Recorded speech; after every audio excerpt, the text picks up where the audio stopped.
So what's the selection process like? I mean, it's the hardest selection process in the whole world for any special forces unit. And actually, it's our special forces selection is the one that all the special forces around the world base themselves off. So even the US system, they'd base themselves off our special forces selection. But it's hard. It's broken into 6 phases. It lasts 6 months. Hills, jungle, surveillance and reconnaissance, escape and evasion, counter-terrorism, and then you go off and do parachute training. But it's hard, man. It's like, it's not designed to be easy. Physically, what was the worst part of the test? Like Jungle. By a million miles, the jungle's the hardest. Like you're more worried about the hills phase because it's the first phase. And then you get that done. And that's hard enough. I remember getting to the end of the hills phase, and the final test is a march called Endurance, which is 60 kilometers over the Brecon Beacons. You get 20 hours. And the kit, the weight of the kit's around 70 pounds with water, food. And I'd actually injured my foot. I'd ripped a load of muscles in the top of my foot, so I couldn't lift my foot up at the time. So I was like dragging my foot around the whole of this endurance march to the point that I got halfway around and I bumped into one of the 3 para lads on there. I won't say his name because he's still in. But I was like, let's just say his name's Dave. I was like, Dave, I think I'm going to pull myself off. I was like, I literally can't drag my foot around anymore. It's like I'm in so much pain. And he actually said to me, he was an older guy. He just went, mate, don't. He's like, just keep going. And again, I think, I don't know if that would have happened. Maybe I might have pulled myself off. I don't know. But yeah, I managed to drag myself around, and you finish endurance and, my feet were like balloons. Like, you've done endurance stuff yourself. It's like, I couldn't see my ankle bones. My mum actually thought that I'd broken my ankle. She took me to the hospital to get an x-ray. But you think that's hard, and then you get out to the jungle and it's a whole different kettle of fish. The weight increases. So the rucksack, I mean, you've probably got 30 to 40 kilograms, which again doesn't sound much, right? But you wear that all day. No, that's tough, yeah. Yeah. Because you've got all your water in there, because you don't know when the next water resup's going to be. You've got all your food. You carry all your specialist kit. You've got live ammunition with your weapon system. So it's heavy. It's like super heavy. But not only that, is you're trying to navigate yourself through the jungle, and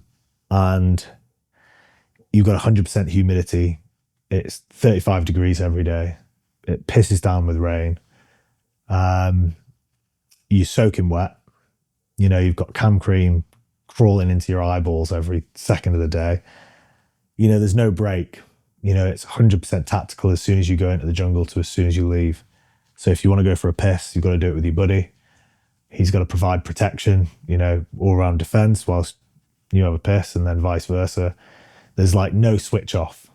So it's tough, trying to navigate over the ridge lines with a huge rucksack on your back for 4 weeks is pretty tough. And, it's a testament to the attrition rate of, starting selection with 150 to 200 people. And by the hills phase, you've probably lost 100 of those people. You might start the jungle with 50 people. You might start it with 30 people. And then you get to the jungle and you've got anything from 10 people to 20 people are, solid soldiers that, are pretty much going to pass special forces selection unless they make a huge mess up. The jungle section, you've got to navigate around the jungle. Is there anything else, could you get caught slipping and then you'd get a fail for that, or? Yeah, I mean, a lot of people take themselves off. So the majority of people will just VW. Or like you get to the end and you get a stand-up fail where you've got to the end of the jungle, you survived it, but you're not good enough to get in the special forces.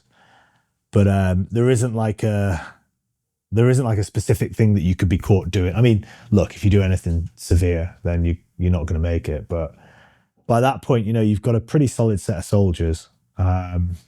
Some people come off again with medically discharged. So whether that's injury or like on my selection, I think we probably lost about 6 people to heat stroke. Yeah. So like, yeah, like you kind of by attrition itself, you just left with this solid bunch of people at the end. Do you remember mentally, like through that process, what the toughest thing was? Yeah, I mean, I think you put a lot of pressure on yourself, right, to perform. So I've never struggled so much in the physical and mental aspect of soldiering. Like I've always found it,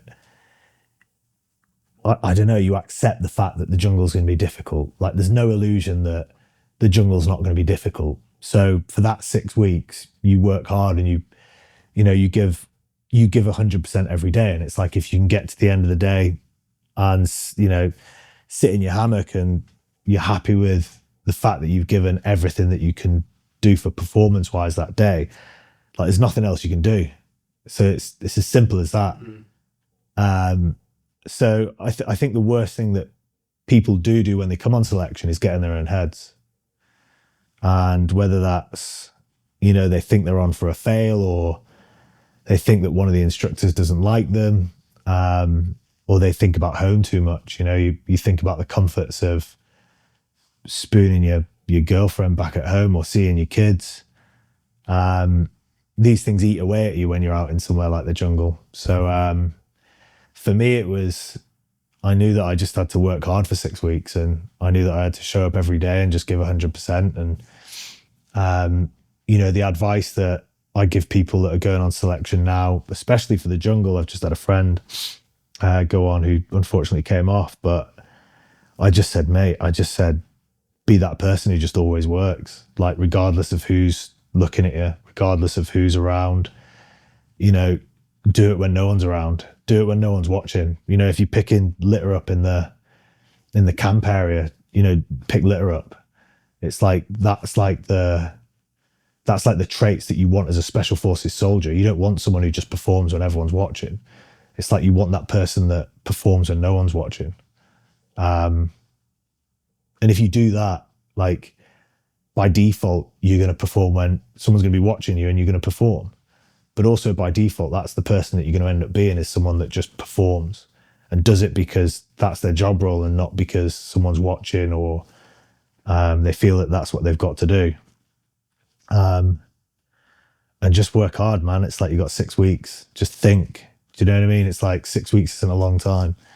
If you're going down a range, like look around, try and find targets, try and find locations where you can break contact, try and find locations that would be good for cover. So if you pull back to a location, you know that right on the right behind that tree, it's a great spot for cover. Like, you know what you're getting yourself into. So prep for it.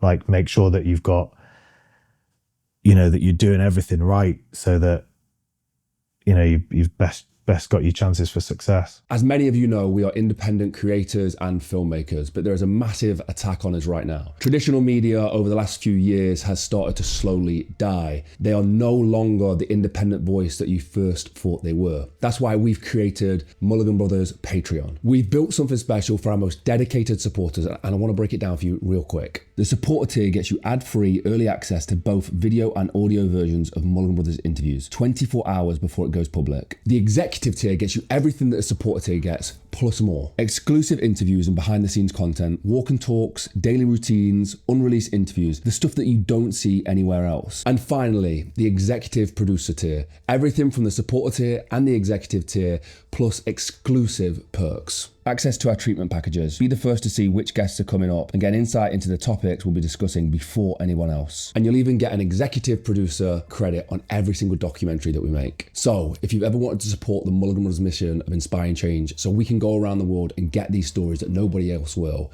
this is exactly how you do it. Go to patreon.com/Mulligan Brothers or click the link in the description or scan the QR code on screen. Join the community and help us inspire change.